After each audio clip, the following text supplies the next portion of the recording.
రోగి కోరుకునేదే డాక్టర్ రాసినట్టు రేవంత్ సర్కార్ అనుకున్నట్టే చేసింది. బాబు ప్రభుత్వం ఆశించినట్టే జరిగింది. తెర వెనుక రాజతంత్రంతో తెలంగాణ మళ్ళీ మోసపోయింది. గురువు చంద్రబాబు మెప్పు కోసం శిష్యుడు రేవంత్ సుప్రీంకోర్టులో తప్పుడు సూటు వేశారు.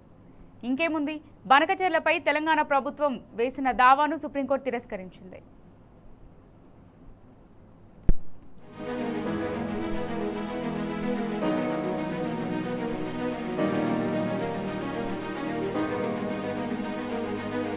అనుకున్నదే జరిగింది.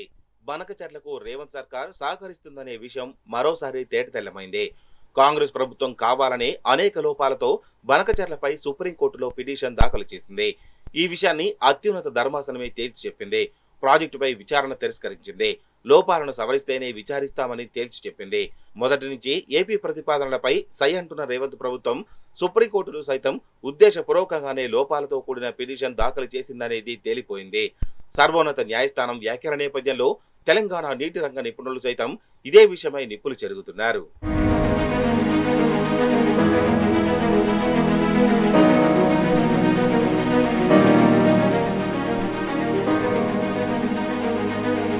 ఏపీ సీఎం చంద్రబాబు నిబంధనలకు, ట్రిబ్యునల్ అవార్డులకు విరుద్ధంగా తెలంగాణ జల హక్కులకు విఘాతం కలిగించేలా గోదావరి జలాలను మళ్లించేందుకు పోలవరం బనకచెర్ల ప్రాజెక్టును చేపడుతున్నారన్న విషయం తెలంగాణ ప్రజలకు అర్థమైపోయింది.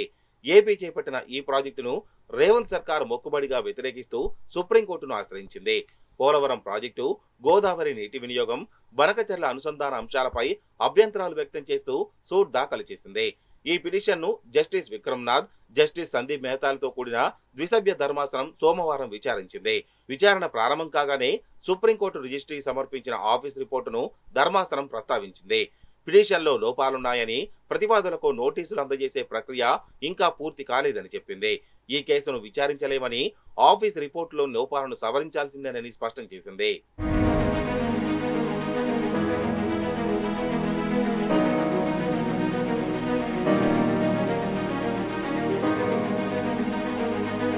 తెలంగాణ ప్రభుత్వ తరపు సీనియర్ న్యాయవాదులు అభిషేక్ మను సింఘ్వి, గోపాల్ శంకర్ నారాయణ్ జోక్యం చేసుకుని కేసులో మొత్తం 15 మంది ప్రతివాదులున్నా ప్రస్తుతానికి కేవలం ఏపీకి వ్యతిరేకంగా మాత్రమే మధ్యంతర ఉత్తర్వులు కోరుతున్నారని వాదనలు వినిపించారు. అందువల్ల మిగతా ప్రతివాదులకు నోటీసులు అందలేదనే కారణంతో విచారణను నిలిపివేయాల్సిన అవసరం లేదని నిబంధనలు అందుకు అడ్డు కావన్నారు. అయినా సుప్రీంకోర్టు ధర్మాసనం అంగీకరించలేదు. తెలంగాణ వాదనలతో ఏకీభవించలేదు. ఆఫీస్ రిపోర్టును పక్కన పెట్టి పిటిషన్ను విచారించలేమని స్పష్టం చేసింది. పిటిషన్ను తిరస్కరించింది. నిబంధనల ప్రకారం అభ్యంతరాలను పరిష్కరించాలని, ఆ తర్వాతే కేసును మళ్లీ విచారణ జాబితాలో చేర్చాలని రిజిస్ట్రీని సైతం సుప్రీంకోర్టు ఆదేశించింది. దీంతో తెలంగాణ సర్కార్కు మరోసారి భంగపాటు తప్పలేదు. రేవంత్ సర్కార్ ఉద్దేశపూర్వకంగానే సుప్రీంకోర్టులో లోపభూయిష్టమైన పిటిషన్ దాఖలు చేసిందని స్పష్టంగా తేలిసిపోతుంది. అంతేకాదు పసలేని వాదనలు వినిపిస్తోందని తేటతెల్లమైపోతుంది.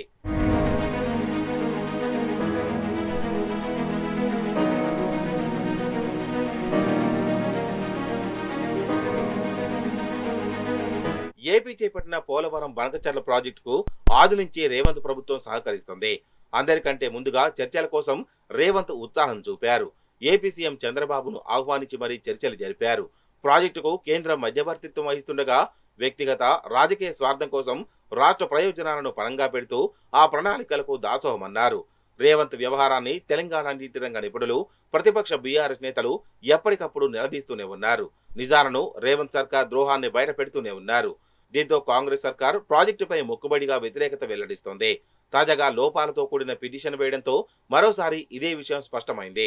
ఇటీవల కర్ణాటకలో జరిగిన 3 సీఎంల సమావేశంలోనూ కేంద్రం ఏపీ చేసిన ప్రతిపాదనలకు అంగీకరించినట్లు తెలుస్తోంది. అదీగాక గతంలో ఏపీ అక్రమంగా చేపట్టిన అనేక ప్రాజెక్టులపై కేసీఆర్ నేతృత్వంలోని బీఆర్ఎస్ ప్రభుత్వం పదుల సంఖ్యలో పిటిషన్లు దాఖలు చేసినా నాడు ఏ పిటిషన్ను కూడా సుప్రీంకోర్టు తిరస్కరించిన దాఖలాలు లేదు. కానీ ప్రస్తుతం రేవంత్ సర్కార్ దాఖలు వేసిన పిటిషన్లు తిరస్కరణకు గురయ్యాయి. అంటే ఉద్దేశపూర్వకంగానే ప్రభుత్వం లోపభూయిష్టంగా పిటిషన్లు దాఖలు చేస్తూ నమ్మబలుగుతోందని స్పష్టమవుతోంది.